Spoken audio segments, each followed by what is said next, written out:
ಸ್ನೇಹಿತರೆ ನಮಸ್ಕಾರ.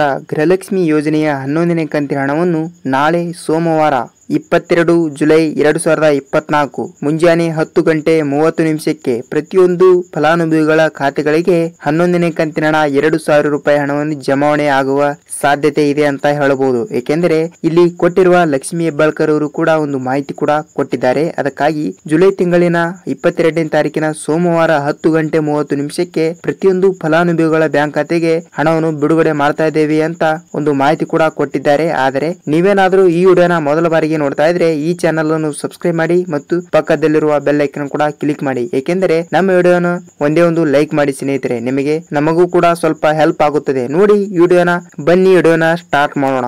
ಇಲ್ಲಿ ಏನಾಗಿದೆ ಅಂದ್ರೆ ಗೃಹಲಕ್ಷ್ಮಿ ಯೋಜನೆಯ ಹಣವನ್ನು ಪಡೆದುಕೊಳ್ಳುವ ಕರ್ನಾಟಕದ ಪ್ರತಿಯೊಂದು ಫಲಾನುಭವಿಗಳಿಗೆ ಹಣವನ್ನು ಬಂದಿಲ್ಲ ಅಂತ ಆಕ್ರೋಶವನ್ನು ಪಡಿಸ್ತಾ ಇದ್ದಾರೆ. ಅದಕ್ಕಾಗಿ ಯಾವುದೇ ರೀತಿಯಾಗಿಯೂ ಕೂಡ ಹಣವನ್ನು ಇನ್ನು ಮುಂದೆ ಬರುವುದಿಲ್ಲ ಅಂತ ಕೂಡ ನಾನು ಕಮೆಂಟ್ ನಲ್ಲಿ ಕೂಡ ಕಮೆಂಟ್ ಮಾಡಿರೋದನ್ನು ನೋಡಿದ್ದೇನೆ. ಅದಕ್ಕಾಗಿ ಹಣವನ್ನು ಬರುತ್ತದೆ ಇಲ್ವಾ ಅಂತ ಈ ವಿಡಿಯೋದಲ್ಲಿ ಪೂರ್ತಿಯಾಗಿ ಮಾಹಿತಿಯನ್ನು ನೋಡೋಣ. ಮತ್ತು ಇಲ್ಲಿ ಗೃಹಲಕ್ಷ್ಮಿ ಯೋಜನೆಯ ಹಣವನ್ನು ಬರುತ್ತಿತ್ತು.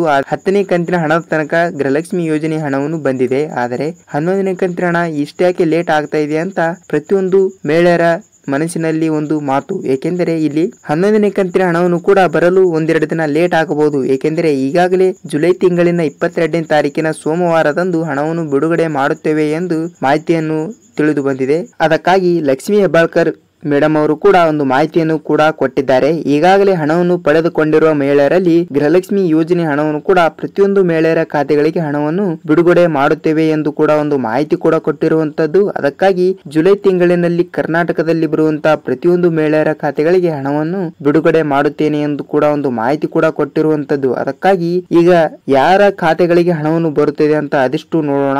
ಏನೆಂದರೆ ಇಲ್ಲಿ ಯಾರು ರೇಷನ್ ಕಾರ್ಡ್ಗಳನ್ನು ಹೊಂದಿರುತ್ತಾರೋ ಅವರ ಖಾತೆಗಳಿಗೆ ಹಣವನ್ನು ಬರುವ ಸಾಧ್ಯತೆ ಕೂಡ ಇದೆ ಅಂತ ಹೇಳಬಹುದು. ಏಕೆಂದರೆ ಇಲ್ಲಿ ಫೇಕ್ ಆಗಿ ರೇಷನ್ ಕಾರ್ಡ್ಗಳನ್ನು ತೆಗೆದುಕೊಂಡು ಗೃಹಲಕ್ಷ್ಮಿ ಯೋಜನೆಯ ಹಣವನ್ನು ಕೂಡ ಮತ್ತು ಸರ್ಕಾರದ ಎಲ್ಲಾ ಸೌಲಭ್ಯಗಳ ಹಣವನ್ನು ಫ್ರೀಯಾಗಿ ಪಡೆದುಕೊಳ್ಳುತ್ತಾ ಬಂದಿದ್ದಾರಂತೆ. ಅದಕ್ಕಾಗಿ ಇಲ್ಲಿ ಎಲ್ಲಾ ಡಾಕ್ಯುಮೆಂಟ್ ಗಳನ್ನು ಕೂಡ ವೆರಿಫಿಕೇಶನ್ ಕೂಡ ನಡೆಸಿದ್ದಾರಂತೆ. ಅದನ್ನು ವೆರಿಫಿಕೇಶನ್ ಆದ ಮಹಿಳೆಯರಿಗೆ ಮಾತ್ರ ಜುಲೈ ತಿಂಗಳಿನ 22ನೇ ತಾರೀಕಿನ ದಿನಾಂಕದಂದು ಹಣವನ್ನು ಬಿಡುಗಡೆ ಮಾಡುತ್ತೇವೆ ಕೂಡ ಮಾಹಿತಿಯನ್ನು ಹೇಳಿದ್ದಾರೆ. ಅದಕ್ಕಾಗಿ ಇಲ್ಲಿ ಯಾರ ಫೇಕ್ ರೇಷನ್ ಕಾರ್ಡ್ಗಳು ಇದಾವೆ ಅವರಿಗೆ ಗೃಹಲಕ್ಷ್ಮಿ ಯೋಜನೆ ಹಣವನ್ನು ಕೂಡ ಇನ್ನು ಮುಂದೆ ಬರುವುದಿಲ್ಲ ಎಂದು ಒಂದು ಮಾಹಿತಿ ಕೂಡ ಹೇಳಿರುವಂತದ್ದು. ಅದಕ್ಕಾಗಿ ಪ್ರತಿಯೊಂದು ಮಹಿಳೆಯರ ಖಾತೆಗಳಿಗೆ ಹಣವನ್ನು ಬಿಡುಗಡೆ ಆಗ್ತಾ ಇದೆ. ಕರ್ನಾಟಕದಲ್ಲಿ ಬರುವಂತಹ ಮಹಿಳೆಯರ ಖಾತೆಗಳಿಗೆ ಪ್ರತಿಯೊಂದು ಜಿಲ್ಲೆಗಳಲ್ಲಿ ಇರುವಂತಹ ಮಹಿಳೆಯರಿಗೆ ಹಣವನ್ನು ಬಿಡುಗಡೆ ಆಗುತ್ತದೆ. ಸ್ನೇಹಿತರೆ ನೋಡಿ ಸ್ನೇಹಿತರೆ, ನೀವೇನಾದ್ರೂ ಮೊದಲ ಬಾರಿಗೆ ನಮ್ಮ ವಿಡಿಯೋನ ನೋಡ್ತಾ ಇದ್ರೆ ಚಾನಲ್ ಅನ್ನು ಸಬ್ಸ್ಕ್ರೈಬ್ ಮಾಡಿ ಮತ್ತು ವಿಡಿಯೋನ ಕೊನೆವರೆಗೂ ನೋಡಿ. ವಿಡಿಯೋನ ಪೂರ್ತಿಯಾಗಿ ನೋಡಿದಕ್ಕೆ ಧನ್ಯವಾದಗಳು. ಮತ್ತೆ ಮುಂದಿನ ವಿಡಿಯೋದಲ್ಲಿ ಸಿಗೋಣ ಸ್ನೇಹಿತರೆ.